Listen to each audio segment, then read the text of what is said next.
Amanda does not have COVID. No. That's how we started the podcast. She's got a cold. I do. You can't have a cold. not It's all COVID or nothing. Well, that's true. No, listen, I thought you were going to die. No heart attacks, no cancer. It's all COVID. I mean, listen, when you had COVID, I mean, it was pretty obvious. Yeah, you it was obvious. had COVID. Oh, did you?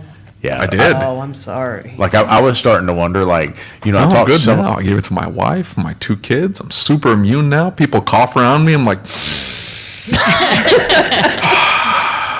You better not, because this isn't COVID. So Right. that? You're going to be breathing in I'm like super immune bronchitis from or everything. something. You kidding me? COVID didn't get me. Nothing.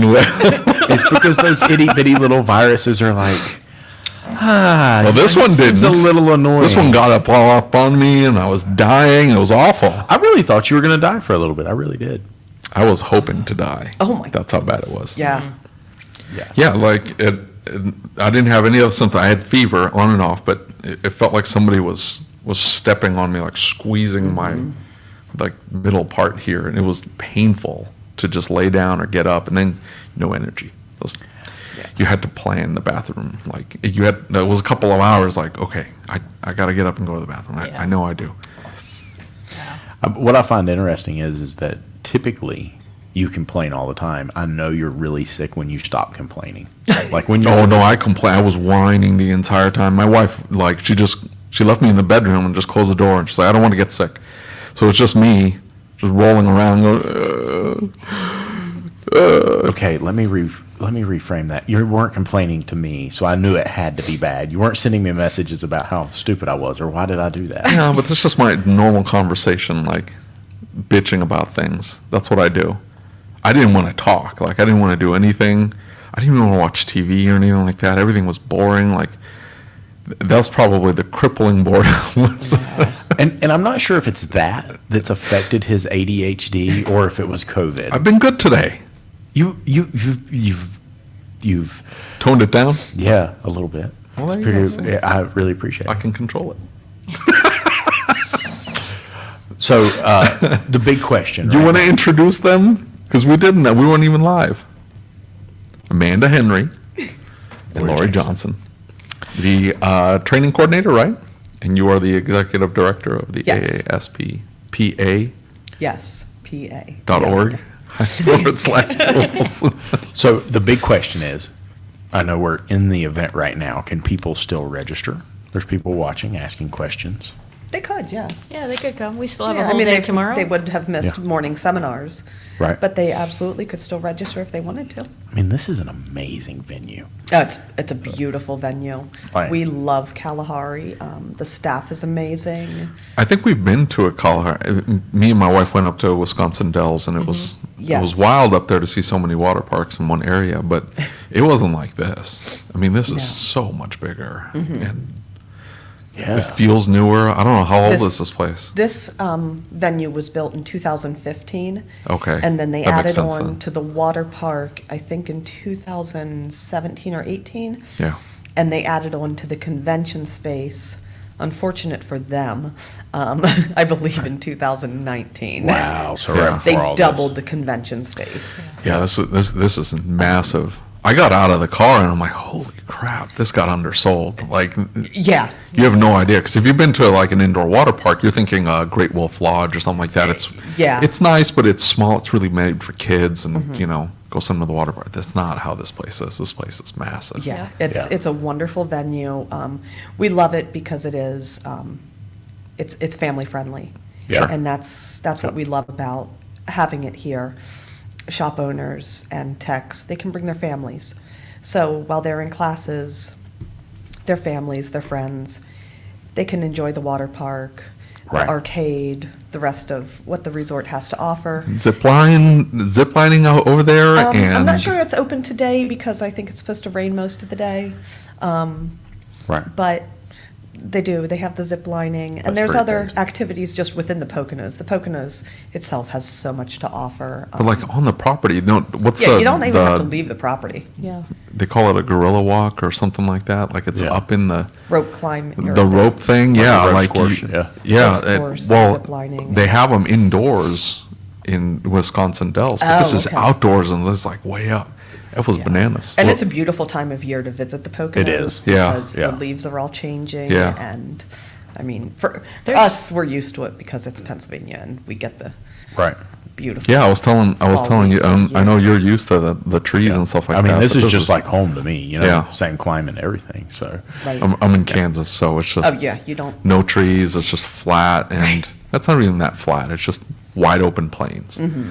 But to see all the trees and then the color change is nuts. Now, I will say this. If anybody really wants to hear a good story, David and I got lost the other night. Yeah, it was Oh, great. You need to know where you're going in this place, especially if you've had a drink or it's late and you're tired. Yeah, it was late and we were tired. It's And- dark here, too. It is, and seeing David go from door to door, just He was doing checking the to same see- thing. I thought I was in. I'm like, it's got to be one of these doors. I'm like, deet, deet, deet, deet, deet, Oh, deet. you were I'm lost going in the down. hotel. Yeah. Ah, oh, got it. my Yeah. husband wrote our room number Yeah. on his wristband. have to, You have almost. wristbands to get into the rooms here, not key cards. So he wrote our room number on his wristband. Well, listen, the problem Because is the rooms all look the same. Like any hotel, they all look the same on the outside. Yeah. You the, know? the problem is if you get in the wrong elevator and you think you're on one side, Yeah, of you're on the hotel, wrong they very wing. much We were would. on the wrong wing entirely. yeah. Yeah. And you know, luckily David here, you know, he's extremely awkward. I can play it off. So I was the one who went up to somebody's door and went, doop, and the guy opens the door and looks at me. I'm like, oh. Hi. You know, David. They're probably I would've just calling him ran. off. I was going to say they're calling him off. David does it. So tell us a little bit about AASP. Tell us a little bit about, especially in the PA, you know, chapter or the. Okay. So we were formed in 1955. We have chapters throughout the whole state. Right. We represent independent mechanical, collision, and towing Oh, shops. really? Yes. That's pretty cool. Yeah, so we kind of cover all bases. Right. We have a lobbyist who really watches everything statewide legislatively for us. Right. Often, we tackle things before they even become bills, which is really huge. So before things even happen, they're kind of squashed, Right. Yeah. which Right. is major. Yeah, definitely. Now, how did you get involved? How did all this come to be? I started with the association as the advertising and marketing director, Okay. and then I also became the assistant executive director once I started with the association. And when Jerry Shantz at the time was executive director, Mm-hmm. and he retired, and Jeff Walder became the executive director. He was with the association, I think, 3 years and went back to his family business, Right. Zimmerman's. Yeah. Yeah. Of course. Very cool. Yeah. And he recommended me to take the position. Fantastic. So, And it's definitely grown a lot since you've been here. I mean, Yes. it started to change, and you know, Mhm. I had never heard of tools until just a few years ago. right. And it looks like the event is beginning to really kind of start taking off and growing in a big way. So lots of really great training. And you're the training director? Correct. Tell us a little bit about your position. What do you do with the association? So, first of all, I came with over 30 years of background in automotive. Oh, So I wow. started out as a tech, and I've done all kinds of things. So Right. I felt like when we talked that I would be able to help the chapters Yeah. who want to have meetings monthly find classes that they could do. You Right. know, if you're doing something once a month, Yeah. you want to find things that are for the tax. Right. We're also small business owners. Yes. So you know, Yeah. they need help with how to handle their finances, or, you know, how to run a business. Right. Or, so I'm available to help them try to find those kind of training classes. And, and then also we do safety inspection, well, they're. Pre-pandemic. Yeah, we did that, where if there's any changes and kind of updates, and so we'll do that in various, like, we try to do something over in the Pittsburgh area, and then something kind of in the middle, and then something more in Right. the east, and we bring in like PennDOT people to go over any updates and that kind of thing. That's really cool. So we schedule those, and those are kind of, might be yearly at some places, or it might be every other year some places. Right. and- Different counties throughout yeah, the state. in different counties, and that's one of the big things that people have been asking about, but we might have 150 people, because it's not just our people. We Right. offer it to anybody who's a state inspection, you know, That's shop. pretty awesome. So, those have really, one, Yeah. because PennDOT couldn't travel, they wouldn't let their people travel, And they're still not allowed to travel. So Really? until they can travel, we can't do those state inspection meetings. Oh, man. Yeah, so, They're government people. They don't need to get back up into the thing. thick of right. things. So that's really Right. been. The money still keeps coming in regardless. Yeah. But it's really a shame, because, you know, we know that that's definitely a need. Right. But until Things the ease up QAOs and- can attend those meetings. Right. Right. So when you say like safety, is this like changes to the inspection process that all of a Correct. sudden they're saying, hey, you need to be checking this differently? Right, And so they so need it's- to know. It's really like what's popping up most frequently during safety inspection, what people are, you know, what shops are noticing most. Sure.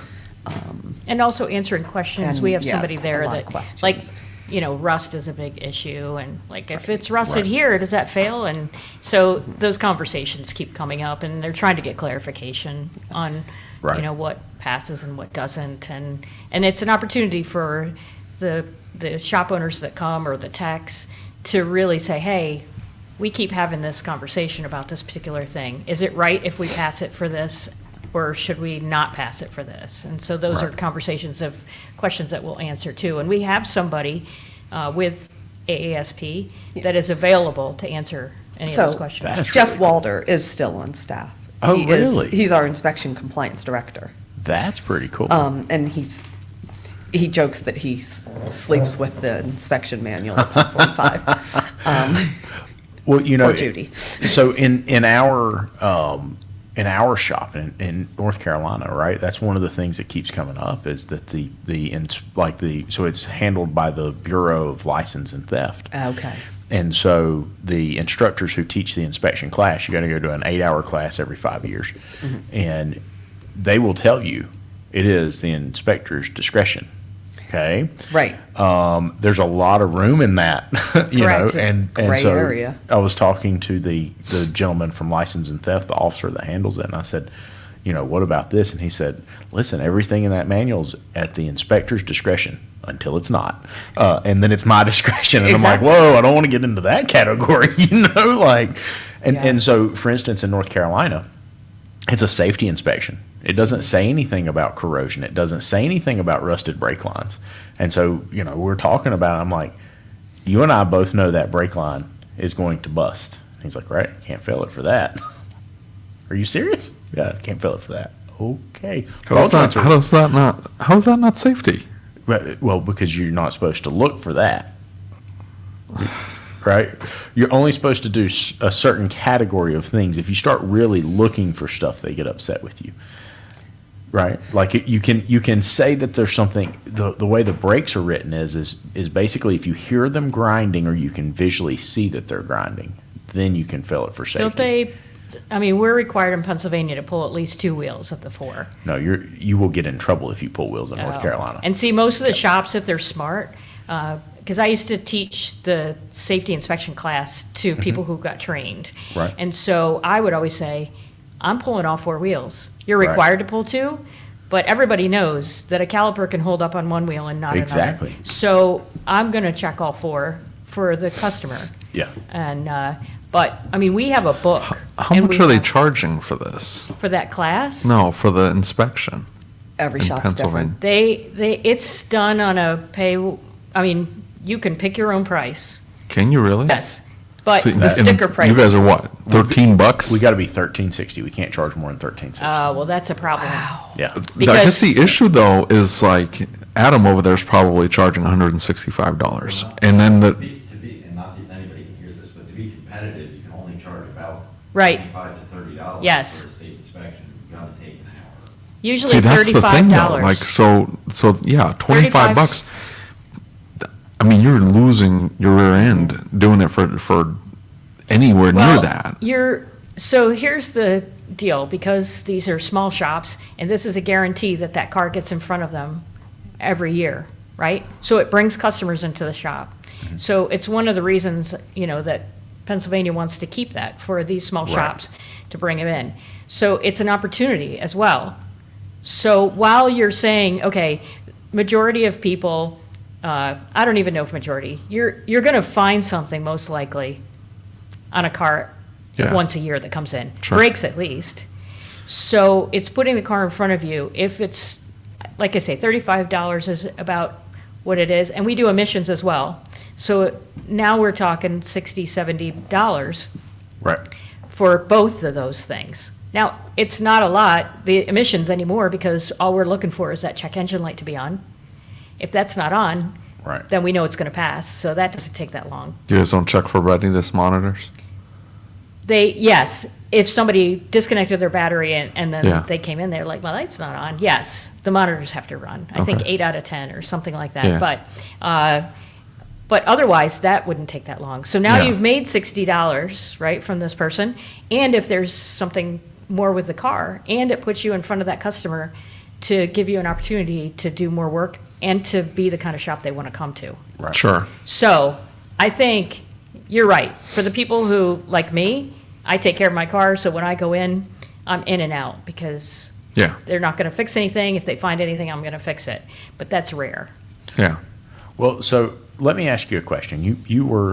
You came from the technician role, right? Mm-hmm. And you've come in and now you see so much of the owner role. You see the whole industry from another side. What's your biggest takeaway from that experience? I think I understand more of what the shops are trying to do. I've worked in a dealership and I've worked for a mom and pop. So I've seen both ends of it.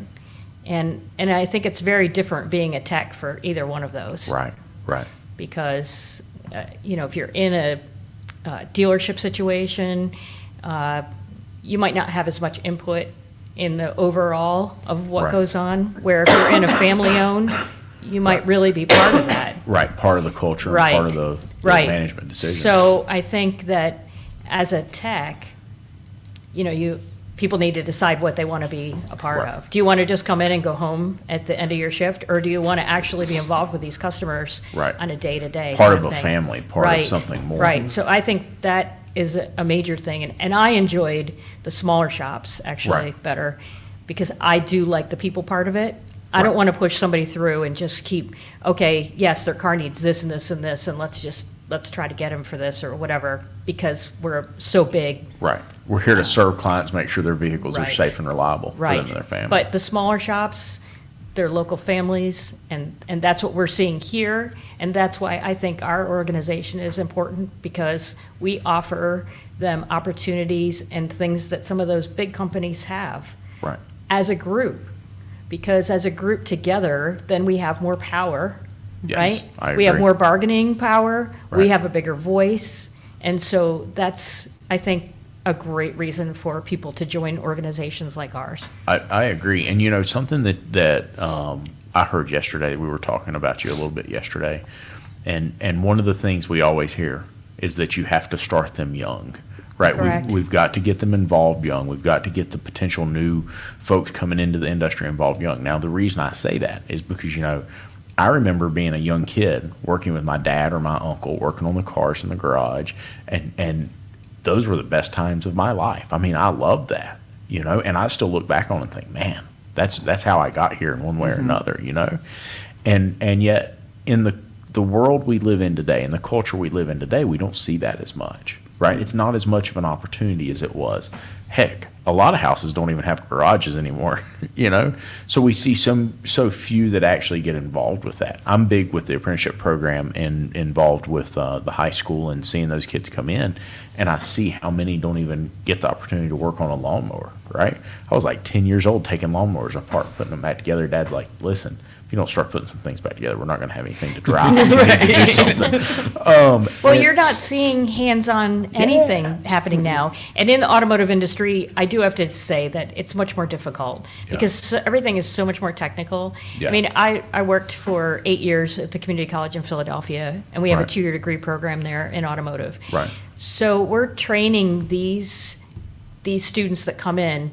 They're learning how to use scan tools. They're learning how to do all of these things on a much higher technical level. And as you can probably remember when we were in school, if you were in high school, there was an auto shop. That's where they put all the bad kids. Right. And so I tell people all the time, like, those bad kids aren't going to survive today, Yeah. not in those classes, because Yeah. this is a much higher level.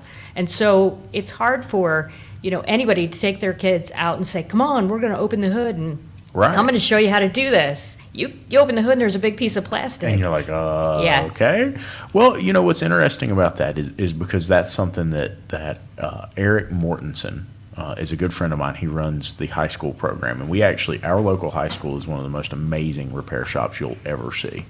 And it is well equipped, it's beautiful, it's clean, and it is a working shop. So they actually bring teacher cars in, and they show them the entire process from billing, estimating, the entire 9 yards, right? Every single bit of it.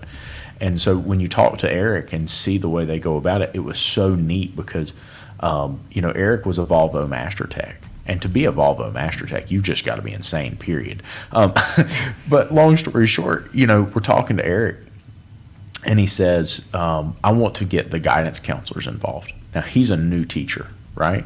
And sometimes you see teachers who have been there, and they're just like, I'm not fighting the bureaucracy Right. anymore. I'm done with this. And so Eric comes in, and he's like, I'm not going to get run over. I'm going to do this. And so he's got this huge support staff. The principal, the assistant principal, the CTE director, they're all amazing. They're like, whatever you need, tell us, we got you, right? Wow. I mean, brand new Hunter alignment equipment, Hunter tire changers, showing them how to do it right. And Eric says, we're going to have an event, and we're going to bring the guidance counselors because they need to see that this is not what they think Right. it is. Dirty hands. Exactly. Yeah. Exactly. So one of the things that I talked to Eric about when all that came up was, okay, what do you think their perspective change has been? He said they thought they were going into a field where they were going to make $10,000, $12,000, $25,000 a year. They thought they were going into a field where they were going to get dirty and turn wrenches and change parts. They never realized this was so much more than that. We need their best students, not their students that are struggling. Yeah. Right. And I think we have got to create a system that rewards those students and helps them understand, what is it? David, you remember what the exact number is, the difference of lines in code from the F-16 to the F-150? Do you remember that? Did you ever see that? No, I didn't see that. Something like there's more lines of code in the F-16 by like a billion lines Right. of code or something like that. Well, in a spaceship or something. I saw Yeah. that comparison. Exactly. Yeah. We're in a different world than we were just a Right. few years ago, and I think that guidance counselors and school administrators didn't notice that.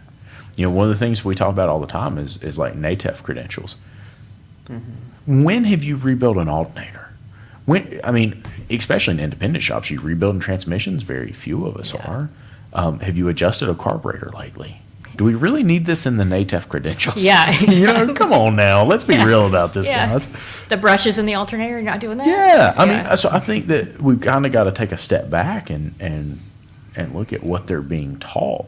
Is it even relatable to what they're Right. doing today? Well, and also, so think about, that's a great example. That school is doing wonderful things. Think about the schools that don't have automotive programs. Yeah. Now it's not even on the radar.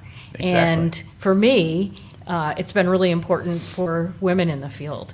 And we're Yes. not telling girls that this is an Yeah. opportunity. And I think that's really a bad thing. I agree. So when you sit in front of a counselor and, they're like, well, you can be a teacher or a nurse or Right. or whatever. And I'm like, there's so many things that girls can do, and we're not offering You're those exactly opportunities. right. And my apprentice, she's not an apprentice anymore. She's a full-time tech, but she came to work for us, and I really quickly realized she had talents that we didn't have, and she had abilities that we didn't have.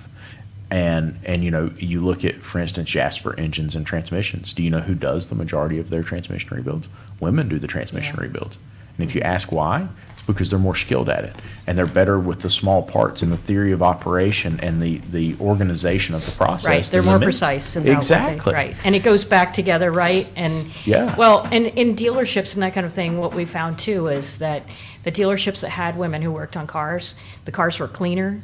The Yeah. cars went back to the customers like nobody had even worked on them. Yes. It's that kind of thing that was really Attention to important. detail. Right, but Yeah. I mean, you look out and I've been in the industry for over 30 years, and Right. in the 80s when I went to school, there weren't a lot of women doing Right. that. And we're seeing more and more women come into the programs, but they're not succeeding. And so we're Yeah. trying to figure that out. Like, what happens? They finish the program, they really like it, they don't get a job. They just Right. choose not to because they think it's going to be too hard. Or they don't have opportunity. Right. Or they get out there and they start working someplace and they hate it because they're treated Yeah. poorly in the exactly. shop, or they're by maybe customers, Yeah. and to me, that's the shop's fault for Yes. not Absolutely. really Customers. making those women, hey, these, we hired them because they have the Right. knowledge, not, just to see if it worked. Exactly. And people are trainable. Like you said, Absolutely. you saw that this woman had a talent, and so Absolutely. if you can teach somebody, first of all, we need them to show up. Yeah. And we need them to show up every day. Yep. And then you can teach mechanical to people who are hands-on people. Yes. You can teach it, and they can do schooling, but they need to know those opportunities exist. Exactly. And all kids need that, and we're learning that now, Right. but it's a little late. Well, exactly, and I think that's really what it boils down to is that and I'm a big fan of Micro, and if you watch anything that he's done, he's gotten to the point that he's like being aggressive, like, guys, Yeah. it's time, we've got to do something. Right. And Yeah. one of the most monumental quotes I've ever heard him make is that 20 years from now, time, an hour with a good plumber is going to cost you more than a good psychologist. Oh, yeah. And he said, by then we're both going to need one. Yeah. You know what I mean? Like it's Right. getting to the point that you can't find skilled workers, especially for the trades. And I think that's a problem. And I think it's a bigger problem than what we've realized. Now, you're doing something pretty cool. Girl Scouts, Boy Scouts. Tell me a little bit about that. So I started my own business back in like 2006. It's called Lady Start Your Engines, and I teach automotive classes for women. Very So I do a 2-hour hands-on class, basic around your car, anything you could do in your own driveway. So how to change a tire, Right. now I've got the wheel off, this is the brakes, these are the components. I give you the wording too, because women don't feel comfortable. They go in, they start throwing all these big words at them, Yeah. hoping they don't understand so that they repair it. A lot of shops will use safety Yeah. as a reason to fix something. And so I try to go over a lot of those, That's pretty awesome. So it's a lot of fun. And I started out doing the class with a mixed group. And I noticed that all the men were like under the car. This is when we did it at the dealership Right. for new owners. We put a car up and we talk about like the things that you needed to do. And the guys are all underneath there and the women are standing way back here with little pieces of paper. And Right. I'm like, why are they back there? Right. Because they're not comfortable asking questions, and they're not comfortable asking questions in front of men. Right. I've explained that a lot of those men don't know what's going on either, but they're not afraid to get under there in and ask. Yeah. So when I changed it so that it was all women, it totally changed everything. That dynamic. Yeah. And That's so pretty crazy.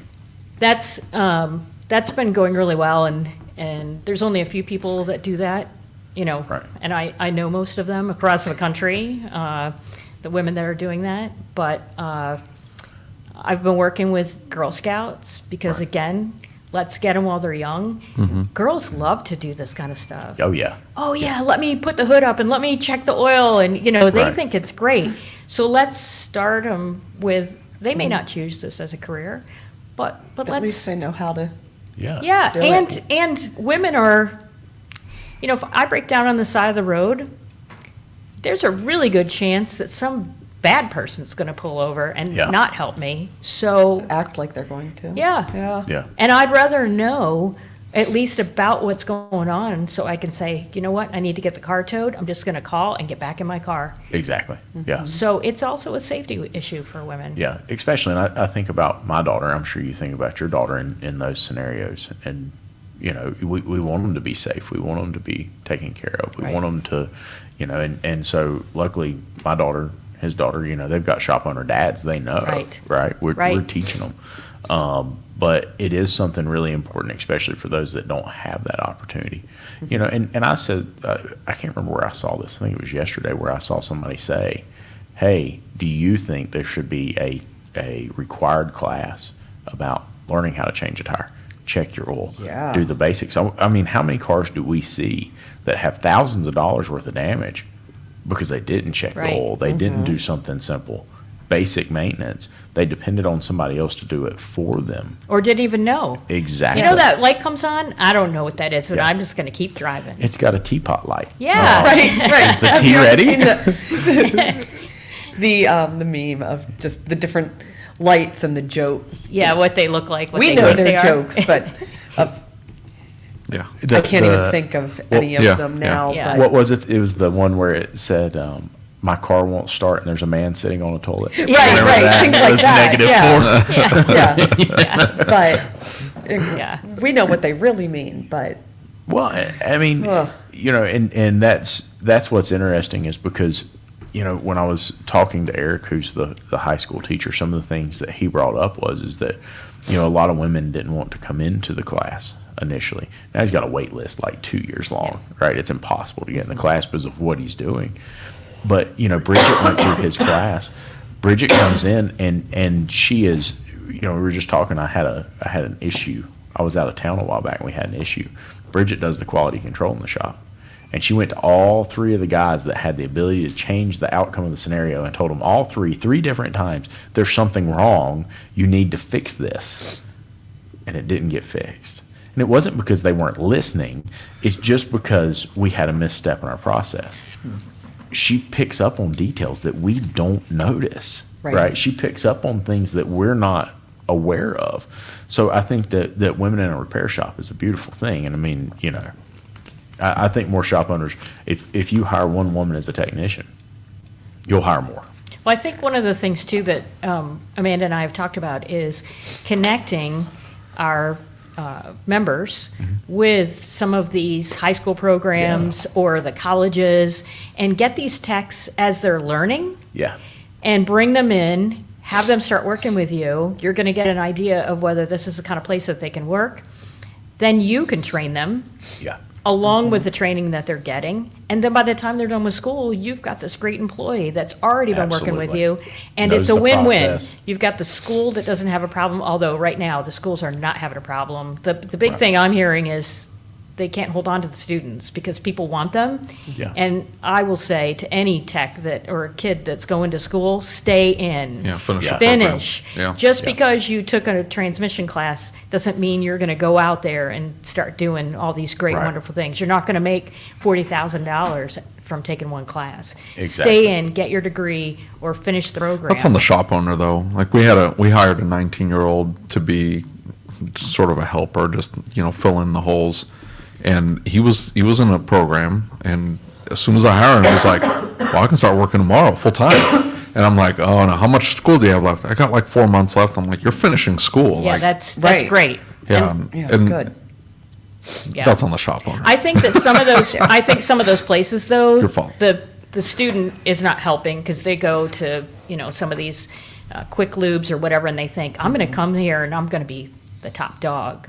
And Right. so I don't really need the rest of the school because they're offering me this, and maybe they're not as invested as an individual shop owner. and But you almost have to question the school though, like framing the scope of possibilities to the students properly. I mean, if you're outlining what's possible out there, like, hey, you could be doing EEPROM work, Right. you could be rebuilding modules, you could be doing reprogramming, ADOS work. This is going to take a certain level of training, knowledge, and expertise, which is incredibly rare in our industry, and you're going to be able to command top dollar. Right. Versus, I can work at a quick lube shop. Right. And you're going to cap how much because it can only charge so much, and Right. you're going to be judged on speed, Mm-hmm. nothing else. If they're framing the possibilities properly, like what kid is going to go, yeah, I'm gonna Well, the jump one on this who can't do Walmart those. train. Some of the, I mean, you're always going to have students that can't Yeah. work at that high level. So once they learn brakes and suspension, and they're like, hey, this is what I'm going to do. Right. And those are, but I know at the college in Philadelphia, we always have a sit down with those kids. We're like, don't short sight yourself. Like, Well, stay in. Something that stands out to me is soft skills, right? And the reason I say that is because you're young, you go to a shop, and they offer you a job, and you don't know how to set expectations at that point. You don't know how to say, you're excited about getting a job, this is a really awesome thing. You don't know how to say, hey, I can't do that, and by the way, I need to go to school these days, right? So many, they kind of get railroaded, and the shop may not mean to. I need somebody now, and I need somebody that can work. Right. So they don't have those soft skills to set those proper expectations. I'm still Time blaming the management. shop owner. I blame the shop owner too. I think, though, Especially that you.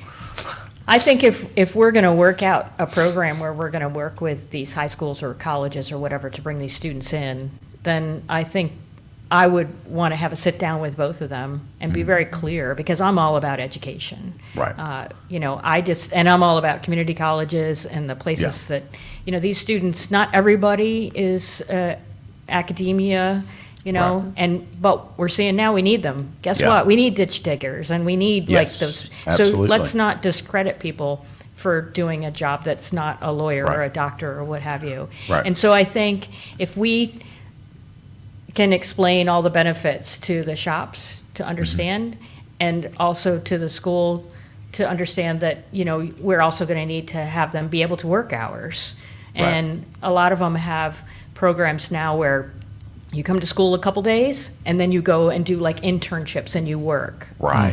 But we Right. also need to have the shops not having the kids sweeping. Yeah, exactly. Stick Or- on a yes. tire changer, lube bay. And, Yeah. Yeah. Because It's good skills to have. I mean, you got They to start are. them there. They- right, definitely. but I- Can't keep them there. I hear so many stories of like, yeah, I'm sweeping the shop after I haven't even worked on a car this week. And so, but I think more people need them. They need the workers, so that'll be Exactly. good. Exactly. So if somebody wants to do a class, you want to do a class for women in your shop, or a class for kids, or you've got a Girl Scout troop, how would they go about setting up a class like you offer? So they just need to contact me at Lori@ladiesstartyourengines.com. Okay. I have a website, and they can get a hold of me there. And, and then we can work with setting. And I travel anywhere in the United States at this Okay. point. Yeah. Very cool. I haven't been outside of the Ladies, States. start your engines. Yeah, Ladies Start Your Engines with an S, all spelled out, .com. That is fantastic. Well, guys, thank you so much for being here. What's you want to say anything about tools? What our hope is with tools? What we'd like to see? No. No. I think that, we're continuing to want to grow this. We want to reach out while we're encouraging our members to come and be involved. We also want to open it up to anybody. I mean, you don't have to live in the state of Pennsylvania to come. You Okay. can live anywhere. And if you do live in Pennsylvania and you come and you're not a member, we'd love to talk to you about the benefit of being involved with our organization. Fantastic. Guys, thank you so much for being here. Yeah, thanks for having us. Absolutely. Well, but let me put the email up for everybody. Okay. Or info at, either one of those work. Info Okay. at Ladies Start Your Engines or my name.